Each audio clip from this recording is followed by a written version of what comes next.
Hello and welcome back to our channel. So, at this point, we're going to continue our video lesson in English.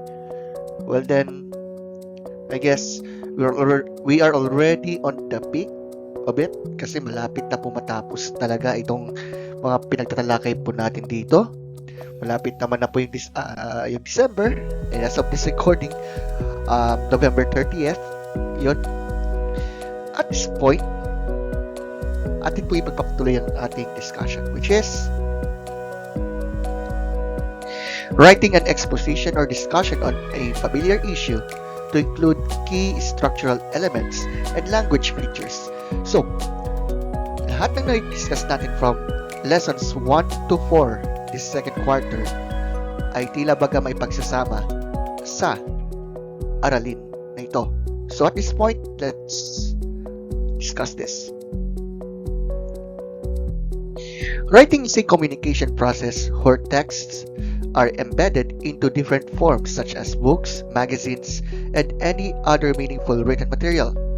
It's through writing why the knowledge and belief of the early generations are still practiced and valued and known at present. Also, because of writing exists. So concerning to this part, let's discuss the exposition. It is a piece of text that presents one side of an issue. The purpose of it is to persuade the reader or listener by presenting one side of the argument, that is, the case for or against. And if you have ever tried to persuade someone to believe something, or if you have argued with someone, then you have used the exposition text type. So, it's important to point this out that when you are presenting your statements or let's say arguments, napakahalaga po na meron ka pong matatawag na persuasion habang pinapresenta mo yung good case dyan. So then, as we go on to the parts of it, it's almost the same as the argumentative text. Okay, that is the introductory paragraph. We have the introductory emotional statement that gives your point of view or POV, and the preview or argument that you want to present. Then we are in the middle or the body of the said exposition, where you will give a series of points to convince the audience. Every new point begins in a new paragraph. This contains topic, sentence, evidence, and explanation. Also, you can use emotive words, and link each paragraph to the next one. For the concluding part, you must have to restate your thesis. Kumbaga parang ang gagawin mo na dyan, summarizing your points na. Also, yun na nga, nabanggitan natin. You may finish with a memorable quote. Also, when it comes on language features, if you still remember what we have discussed before and other days, napakahalaga po ng mga ito. Alright? You must have to use simple present tense, use words that express attitude, use verbs of belief, use emotive words and phrases like love your country, distressing, you name it. Use adverbs that show time sequence and link the arguments such as first, next, previously, and finally. Use rhetorical questions. And lastly, use connectors to do with reason and choice. So what are those connectors that we can use? Here are the following. We have additionally, also, besides, firstly, furthermore, in addition, as well, secondly, not only, moreover, likewise, lastly. If you still remember one of the discussions concerning modal verbs, well, para tayong bumalik ulit dito. Modality.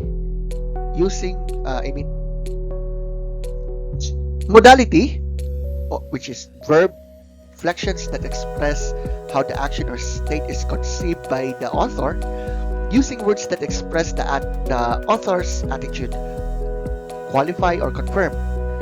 And here are some examples of it that most of us if we still revisit the discussions that we have before, narito po yung mga words, kumbaga, na gagamitin.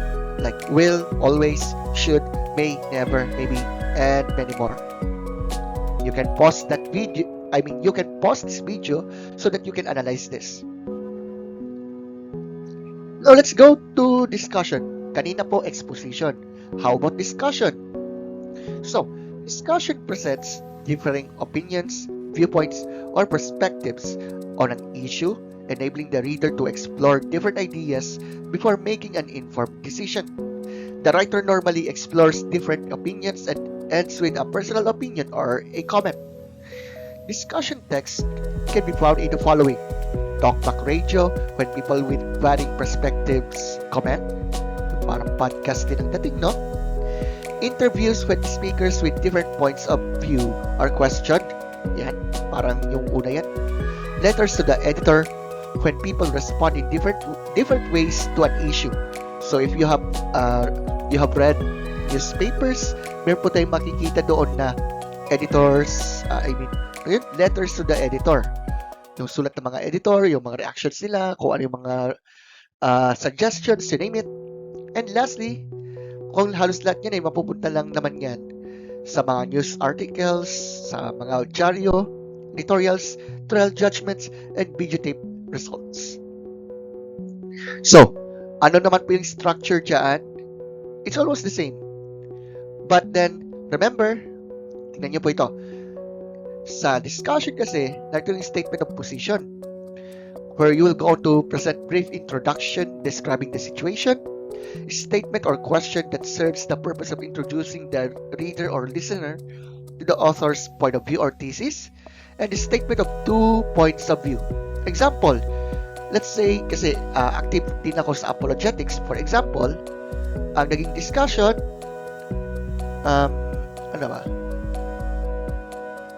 does God exist? For example na lang. So, halimbawa, pagka magsusulat ako niyan ng parang discussion na writing, well then, ipipresent muna yung iba't ibang mga worldview, so to speak. Pantheism, agnosticism, syempre, salin natin yung atheism, and also theism. So, nagbibigay na tayo ng mga statements ng mga positions dyan. Number 2, arguments for and against and supporting evidence. So, you are elaborating the arguments for and against the issue. At dapat ito po'y nakabatay sa naitala mong pananaliksik from books, internet, surveying, or interviewing people, you name it. And evidence and opinion support the statements. So, andyan na yan. Kumbaga, parang argumentative essay din ang dating niya. Alright? And lastly, recommendation or conclusion. It ends by presenting a personal point of view before concluding, and sometimes sums up both sides of the argument if they are fairly balanced, or can recommend one argument over the other if the evidence is overwhelming. So yan po yung structure ng discussion. Okay?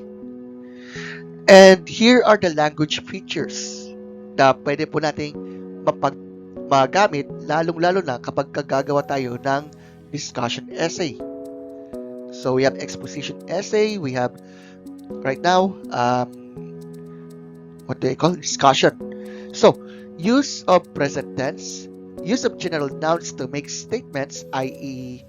men, papers, use of factual adjectives like my last holiday, use of adjectives expressing an opinion like ayan, my horrifying adventure now. Okay, use of comparative or contrasting adjectives, use of adverbs of manner like honestly, rapidly, carefully, thoroughly, words showing the writer's opinion, use of word chains like synonym, antonym, and repetition for effect, using complex combination of clauses, and use of connectives to link arguments. So, what can we use when we are writing the first paragraph? You can see it. Tingnan nyo po mabuti. You can pause it. Alright? Now, when it comes on different ways to introduce another point of view, ayan, you can use the following phrases or words like although, however, pay attention to, you name it. You can pause this video so you can analyze it. A number of words are suitable for use when we have high modality, medium, and low modality. Like you have seen right now. You can pause this video again so that you can analyze it. We have concluding or summing up the arguments. Kumbaga yung tipong patapos ka na doon. And as we go on to compare both exposition and discussion, ayan, makikita nyo po talaga yung masasabi natin na difference between those two. Now, what about the key?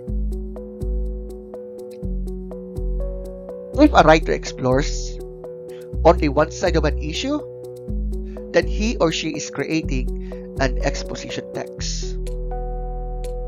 However, if a writer discusses both sides of an argument, then he or she is creating a discussion text. So let's say, for example, ang pinapresenta ko lamang sa ginawa kong article or essay ay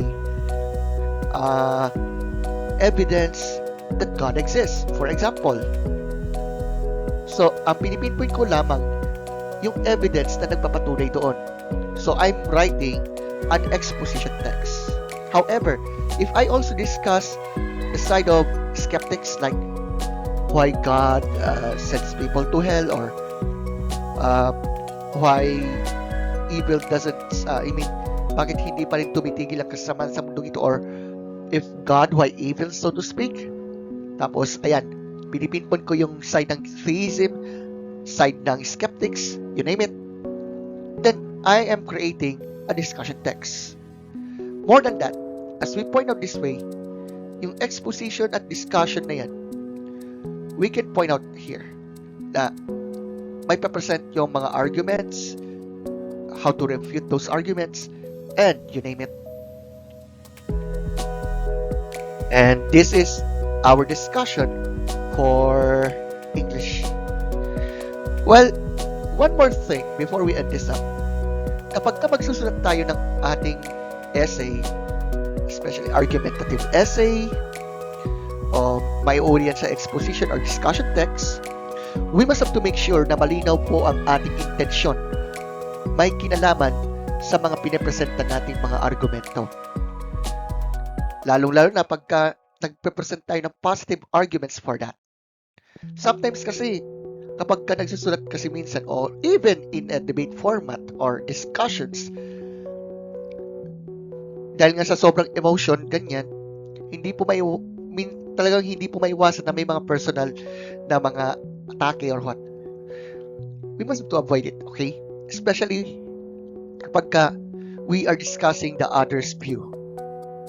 So anyway, I hope it helps every one of us, lalong-lalo na po sa mga kabataan po na nasa grade 10. Dahil as you go on through this, magiging malinaw po yung stand mo, lalo na kung ang pinapresenta mo about sa mga social issues and others.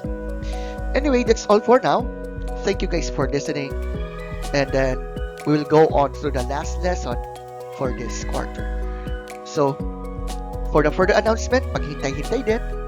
So, thank you for listening. Have a great day.